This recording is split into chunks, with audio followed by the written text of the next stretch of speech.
Okay guys, today I'm going to be teaching you the real definition of a sucker punch, because a lot of people teach it, and I worked in clubs for years. And the real definition of a sucker punch, and this is probably the most common type of attacks I've seen, is that if Rock is in my face, Rock starts to mouth off.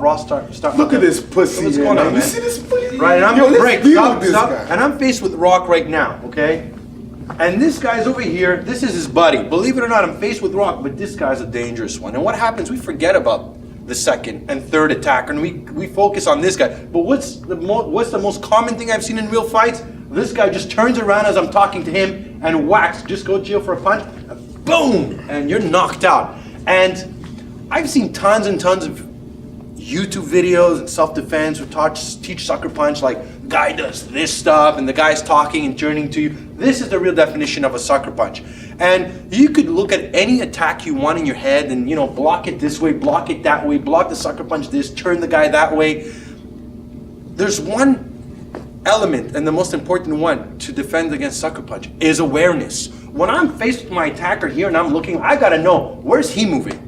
What is he doing? What is his hands are saying? Where, you know, I remember when I worked at the club, and in one of the clubs particularly, we had a guy the size of Rock, and he'd be the guy who would go and tell the guy we're gonna kick him out. I was always a quiet one. I would sit on the side at an angle, ready to just boom, jump in, because a lot of times I was so small, they would actually completely forget about me and focus on the big guy, and I would just boom, explode, go for a choke, or do whatever I needed to do, depending on what happened.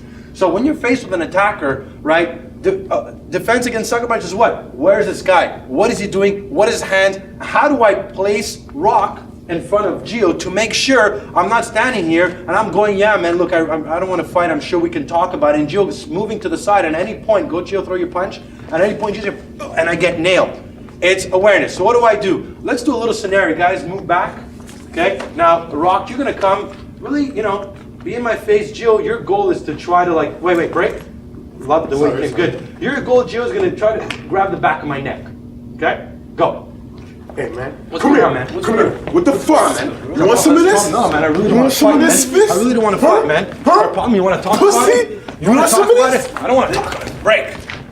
Good. Now, as you can see, what I try to do, right, as Rock was here, was it hard for you to get the back of my neck? Yeah. Because I was making sure that anytime I was moving, I was not staying in the same position. I try to keep him as my pivot and make Gio move, so at no point am I static and not moving where he could set up and throw that strike. This is crucial. Now, how you block this way or that way is not as important. If I stay here and I forget about this guy and he nails me, and I've seen guys on the floor, boom, straight knocked out just by this punch. And this is crucial. So before you look at how do I block, and this is the most important part.